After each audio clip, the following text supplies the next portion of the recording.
ये तबाही वाला वीडियो नेपाल का है। ये इमारत 5 मंजिला है और पानी उससे भी ऊंचा, और जो लोग यहाँ खड़े थे उन्हें 10 सेकंड का भी मौका नहीं मिला। यह तस्वीर नेपाल तिब्बत बॉर्डर की है, तिब्बत के इमिग्रेशन सेंटर की, जहाँ 1 सेकंड पहले सब कुछ ठीक था और अगले ही सेकंड सब कुछ खत्म हो जाता है। यह तबाही जो आज नेपाल ने झेली है, इसे पूरी दुनिया ने देखा है, और जब देखा तो दुनिया की रूह कांपी, क्योंकि तिब्बत से निकला सैलाब नेपाल को रौंदता हुआ गुजरा है। हिंदुस्तान इसको लेकर इसलिए व्यतीत है क्योंकि नेपाल के साथ साथ इसमें हमारे भी 105 लोग लापता हैं। वो लोग जो भगवान भोलेनाथ के दर्शन करने के लिए कैलाश पर्वत जा रहे थे, अब उनके फूल नहीं लग रहे हैं। 30 से ज़्यादा जवान थाने सहित बह गए। जो बचाने वाले थे वह खुद लापता है। 60 मजदूर संग सुरंग के अंदर थे और सुरंग के मुंह पर पूरी तरह से नदी आ गई। बांध टूटा, हेलीकॉप्टर बचाने पहुंचा, लेकिन खाली लौटना पड़ा क्योंकि उतरने के लिए जमीन ही नहीं है। और यह पानी रुका नहीं, यह गंडक बनकर बिहार आ रहा है। बिहार और उत्तर प्रदेश के 8 जिलों तक अलर्ट है। सबसे ज़्यादा खौफ इस तस्वीर का है तो आप गलत है, क्योंकि सबसे ज़्यादा खौफ लापरवाही का। 13 महीना पहले इसी नदी में तबाही आई थी, जांच हुई थी, रिपोर्ट बनी थी। उस रिपोर्ट में लिखा था ये दोबारा होगा, लेकिन शायद सब कुछ रिपोर्ट में ही रह गया। उसके बाद कुदरत ने वो दिखाया जिसका अंदेशा उसने पहले दिया था। इसलिए कुदरत का सरप्राइज नहीं, नेपाल जो झेल रहा है वो डिक्लेयर की गई मौत है। बस तारीख आनी बाकी थी। आज सवाल नेपाल का इस त्रासदी को लेकर है कि जब सब कुछ पता था तो सैकड़ों जिंदगियां उस रास्ते पर किसने छोड़ी। क्या ये प्राकृतिक आपदा है या इसके लिए जिम्मेदार हम? 26 अगस्त 2026 की सुबह नेपाल की रसुआ गाड़ी बॉर्डर पर अचानक भीषण बाढ़ आई। यह इलाका नेपाल और चीन यानी तिब्बत के बीच सबसे महत्वपूर्ण व्यापारिक और यात्रा मार्गों में से एक है। यहीं से कैलाश मानसरोवर यात्रा करने वाले श्रद्धालु तिब्बत में प्रवेश करते हैं। रोजाना यहाँ ट्रक, पर्यटक, पुलिस, मजदूर और स्थानीय लोग मौजूद रहते हैं। सुबह अचानक नदी का जलस्तर असामान्य गति से बढ़ा। कुछ लोगों ने बताया कि पहले तेज गड़गड़ाहट सुनाई दी, फिर कुछ ही सेकंड में पानी का विशाल सैलाब नीचे की तरफ टूटा। इमिग्रेशन सेंटर, पुल, सड़कें, कई सरकारी इमारतें बाढ़ की चपेट में आ गई। कई वाहन नदी में बह गए और संपर्क मार्ग पूरी तरह से टूट गया। नेपाल की कई हाइड्रो पावर परियोजनाओं को भी नुकसान हुआ। सीमा क्षेत्र का यातायात पूरी तरह से बंद हो गया।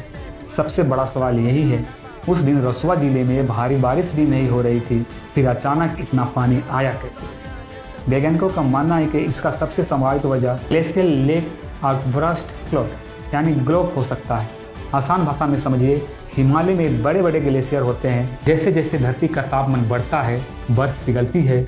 पिघला हुआ पानी ग्लेशियर के पास झील के रूप में लेता है। इन झीलों का अक्सर सिर्फ बर्फ, पत्थरों और मलबे की दीवार रोकती है। अगर यह प्राकृतिक दीवार टूट जाए तो पूरी तरह झील का पानी एक साथ नीचे आती है और निकल जाती है। इसी घटना को ग्लोफ कहा जाता है। विशेषज्ञों के अनुसार तिब्बत की तरफ किसी ग्लेशियर क्षेत्र में झील फटने या भूस्खलन से नदी का रास्ता रुकने और अचानक टूटने पर ऐसी घटना हो सकती है। जांच अभी जारी है, यानी पहाड़ के ऊपर जमा पानी अचानक नीचे घाटी में आ गया। इस बाढ़ का सबसे बड़ा असर रसुआ गढ़ी और घोटे कोसी नदी के आसपास दिखाई दिया। नेपाल सीमा व्यापार मार्ग बाधित हो गया। कई पुलिस चौकियां और सुरक्षा पोस्ट बह गए। सड़कें और पुल टूट गए। कुछ जल विद्युत परियोजनाएं बंद करनी पड़ी। कैलाश यात्रा का मार्ग रोक दिया गया। कई लोग लापता हो गए और राहत बचाव अभियान शुरू करना पड़ा। हेलीकॉप्टरों की मदद से लोगों को निकालने की कोशिश की गई, लेकिन कई जगह उतरने की जगह तक नहीं बची थी, जिसके कारण हेलीकॉप्टर वहां से वापस लेना पड़ा। भारत के लिए यह खबर इसलिए भी बड़ी थी क्योंकि कैलाश मानसरोवर यात्रा पर गए कई भारतीय इसी रास्ते पे थे, जिसमें से सैकड़ों भारतीय लापता हैं। शुरुआती रिपोर्टों में कई भारतीयों से संपर्क टूटने की बात सामने आई। बाद में कुछ लोगों से संपर्क हो गया, इसलिए लापता लोगों की संख्या लगातार बदलती रही।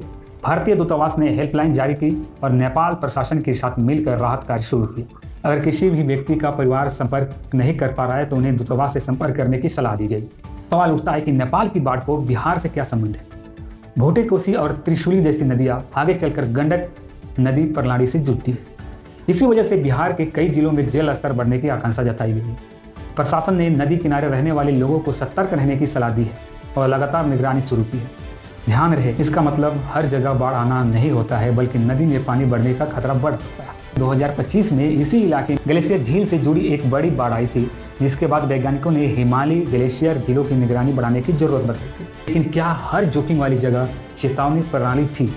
क्या सायरन लगे थे? क्या सीमा पर मौजूद लोगों को समय पर अलर्ट किया गया था? सवालों के जवाब अभी भी पूरी तरह साफ नहीं है। प्राकृतिक आपदा को पूरी तरह रोका नहीं जा सकता, लेकिन समय पर चेतावनी दी जाए तो कई जानें बचाई जा सकती। आसान शब्दों में इस कहानी को समेटे तो 26 अगस्त की सुबह तिब्बत से आई पानी की दीवारें नेपाल की रसुआ निकल गई। 22 मौतें हुई, सैकड़ों लोग लापता हो। कुदरत ने किया सच है, लेकिन अधूरा सच है। पूरा सच यह है कि कुदरत ने 13 महीने पहले ही रिहर्सल किया था, वार्निंग दिया था, लिखित भी थी, लेकिन बिना वार्निंग की मौत वह सिस्टम भेजता है। बाकी आपका कोई अपना फंसा हुआ है तो भारतीय दूतावास और काठमांडू के इमरजेंसी नंबर स्क्रीन पर है। हिम्मत मत हारिए, लोग मिल रहे हैं। जो अपडेट होगी हम आप तक पहुंचाते रहेंगे। इस घटना को आप प्राकृतिक घटना मानते हैं या इंसान की लापरवाही का नतीजा, या दोनों जवाब आप कमेंट सेक्शन में लिख के जाइएगा। हम उम्मीद करते हैं राहत और बचाव अभियान सफल रहे और लापता लोग सुरक्षित मिले। इस वीडियो को उपलब्ध सार्वजनिक जानकारी और आधिकारिक शुरुआत रिपोर्टों के आधार पर शैक्षिक और जानकारी देने के उद्देश्य से बनाया गया है। राहत अभियान अभी जारी होने के कारण आंकड़ों समय के साथ बदलते हैं। धन्यवाद।